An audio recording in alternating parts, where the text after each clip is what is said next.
Looks like we are in for a massive update. Welcome back to Corky Gachas, and in this video I'm going to take a look at the Ragnarok Global July 5th patch notes for the update tomorrow. Like if you're watching this video today, there are a lot of content, and in particular the front page already reads War of Emperium. I know that a lot of people have been waiting for WOE to come, me included. I am quite interested in it. However, I'm also going to share some of the stuff that I have seen happen to Taiwan server in particular with the release of this, so that I can manage some of you guys' expectations when it comes to this new game mode that we are all looking forward to. So first things first, we are going to take a look at this new content, War of Emperium. It is going to be a battle around castles Frontera, Geffen, and as well as Paeon. It takes place on Sunday for 1 hour, if I'm not wrong. They didn't specify, but from what I've seen, 1 hour. And also the number of castles depends on the population on your server. So if you're on a more populated server, you are going to get more castles from what I have seen. During War of Emperium, guilds owning a castle have to defend the attacks from other guilds. During War of Emperium, when someone manages to destroy the Emperium from inside, the guild becomes the new defender. When it ends, the defending guild becomes the new owner of the castle. As for the rewards, you are going to be able to obtain various privileges like they've mentioned here. You're going to have your own dungeon just like ORO, and also you're going to obtain points during War of Emperium so that you can exchange with a specific vendor. So it's like a new points shop, and from there what I've seen in Taiwan server is that they're offering light and dark feathers, so free to play players are able to obtain those if you're in a decent guild. However, in global, I do believe that we would at most get time space. I don't think they'll be that good to give us light dark given the rate that we are progressing through our server. So I do believe time space might be more appropriate.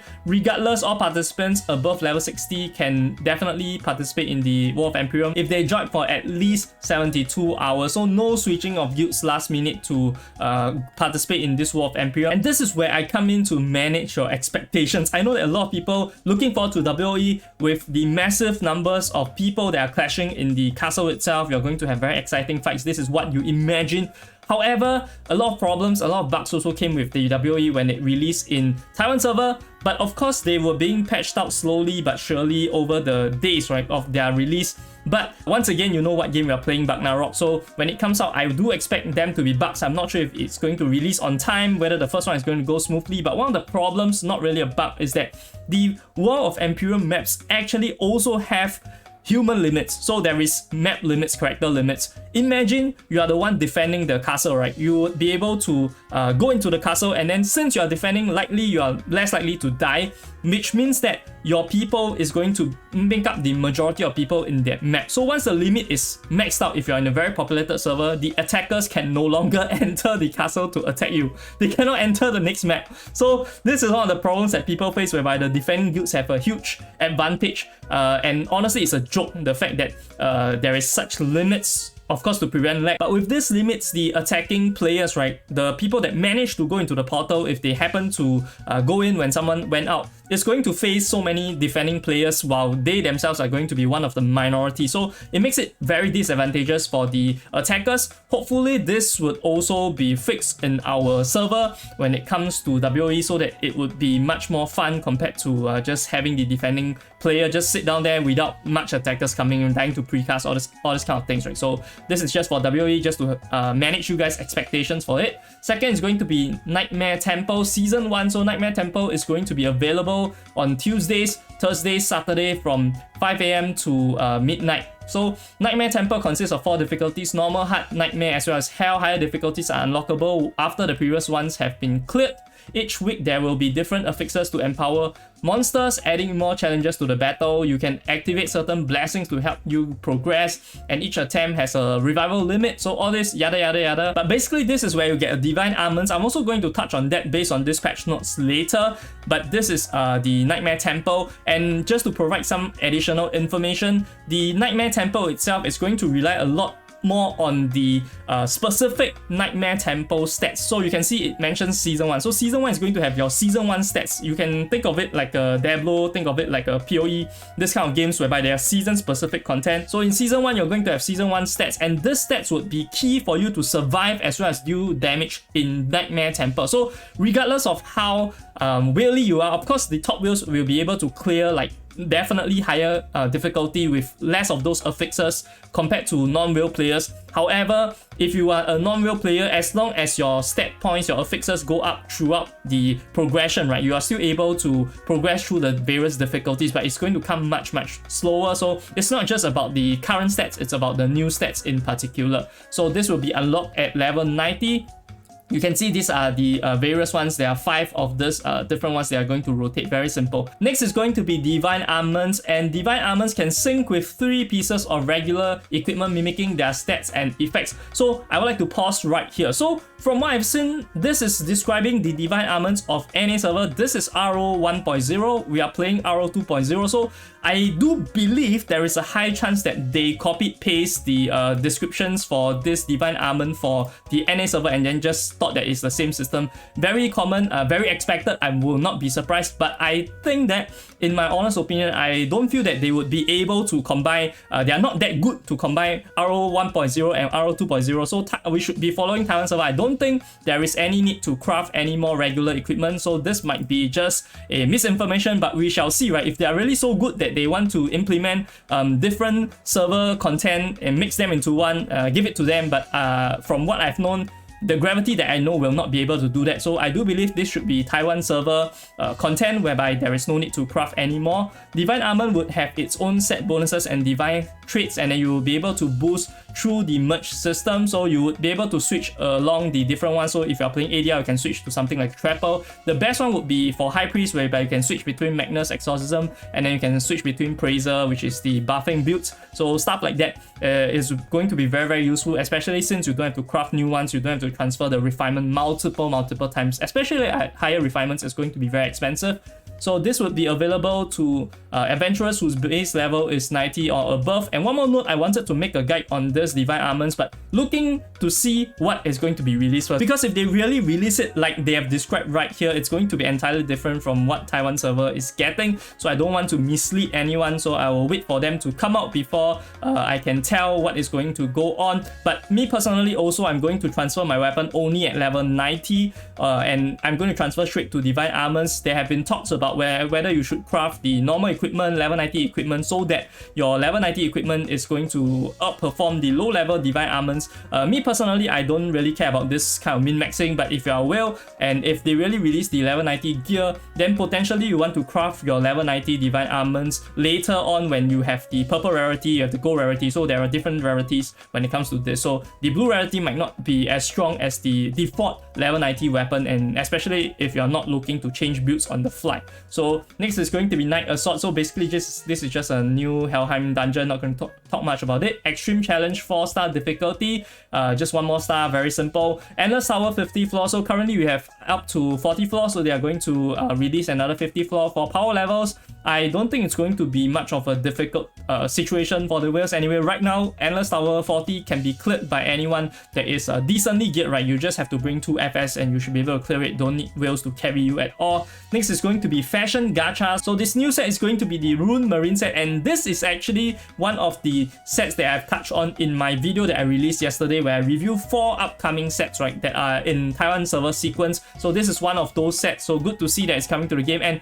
honestly, just judging from the appearance, I really like this set compared to the other sets that I have seen. So I'm personally might be drawing on this one, and I hope that to get the costume as soon as possible so that I don't have to draw for the rest of the parts, because most of this is not going to be beneficial for me as a sacrifice paladin. But I do think that the looks is extremely good. So yeah, this is just going to be the next set. And then we will have a new monthly set. The Berry Tales 4th RO pass is coming, and of course it's going to come with a specific item. And for this Ace pass, it's going to contain the melon cylinder. I haven't seen from Taiwan server what this melon cylinder is, because usually the names are a bit different, so I don't really know what they are referring to. Regardless, when it comes out, you can decide whether you want to buy it for yourself. The stats are there for you to see.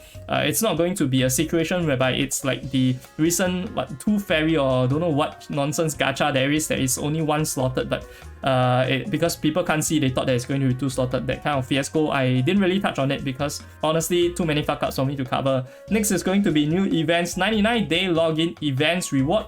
log in for 3 days to get gacha tickets times 2. So this is just freebies available for the servers that have been open for at least 98 days, of course. 99-day pouring chest. So this would be the pouring chest event returning again. I do believe that this is going to also come with the ability for you to buy the packages, of course. And something that really strikes my chord over here is this thing over here, Rainbow Goggles. If the stats is the same as Taiwan server, Rainbow Goggles is super sick. So definitely take note. I'm not sure if it's the same Rainbow Goggles they are going to refer to, but if it comes out and Rainbow Goggles is as it is, it's going to be very worth drawing, which is also why I've saved a lot of nyans for the pouring chest rerun. Usually the pouring chest allows you to choose the costume or the piece that you want while also getting quite decent value, but we have to see when it releases the rates to know whether Ragnarok Origin Global is going to get the same rates compared to some of the Taiwan server previous pouring chest reruns. So next is going to be Demonic Rampage. This is going to be a 5-player competition mode.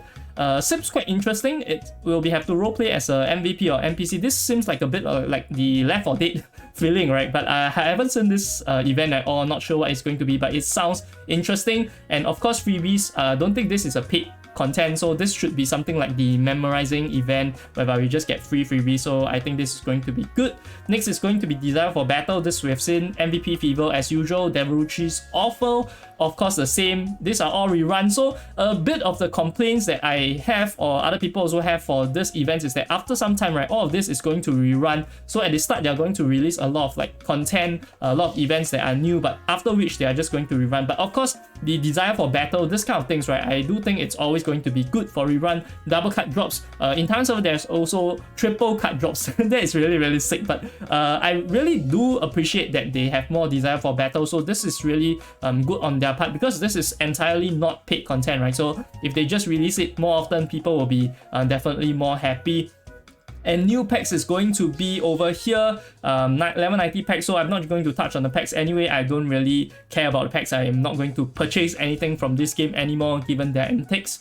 Improvements: increased MVP rewards. Best party rewards are now given to the top 3 parties instead of the top 1 party. A suggestion from Brain Trust number 4 guest, a Thailand bro. And reduce MVP respawn cooldown from 120 minutes to 90 minutes. A suggestion from Brain Trust, the same guest, our Thailand bro. So honestly, what I want to say about this is that it seems like they are trying to imply that this is a improvement that they are receiving feedback on and then they are implementing.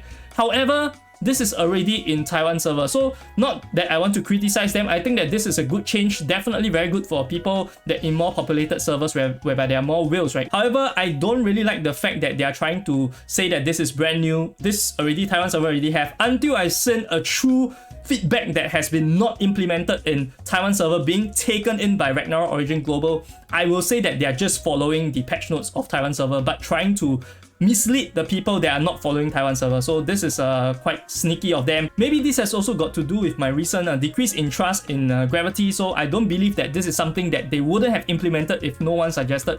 I do think that the patch notes is going to run as per Taiwan server. So eventually we are going to get what Taiwan server is going to get. Added a skip feature to Battle of Yggdrasil. So this is going to be good. Hordor Dreamland challenges. Probably need skip tickets, but I hope that they give more free skip tickets so some people are able to like skip all this nonsense stuff, right? Especially on Sundays, you're going to see a lot of people dreading this stuff. Increase the purchase limit of light and dark feathers. This is for whales. This is good for them. Replace the level 100 equipment blueprint fragment with super pack coupons. Okay, enable hotkeys for extra quality of life changes. Yada yada yada. Okay, the bug fixes. We're onto the Ragnarok fixes.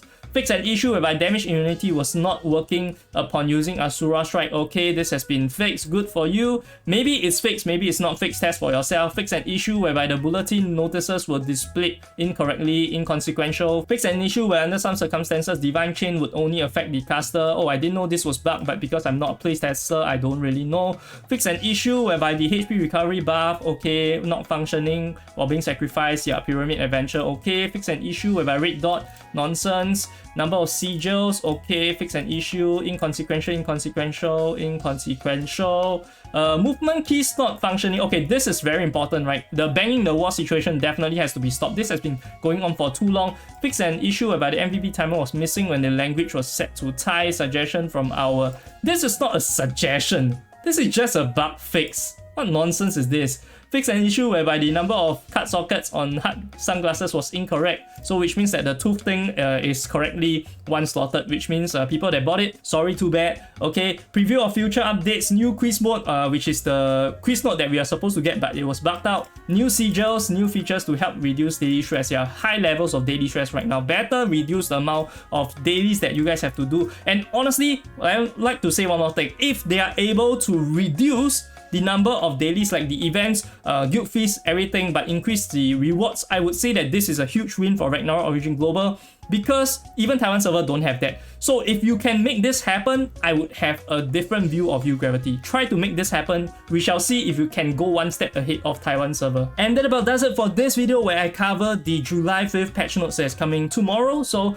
definitely looking forward to this update, but also looking forward to the compensation that I'm going to get from all the bugs that is going to come along with it. Also check out this video over here, like I mentioned, for the Rune Marine set, and also the other Wishing Star gacha sets that potentially might come to Ragnarok Origin Global. Definitely check them out if you want to see a first look of them. I'll see you guys over there. This is Corky Gachas, signing off.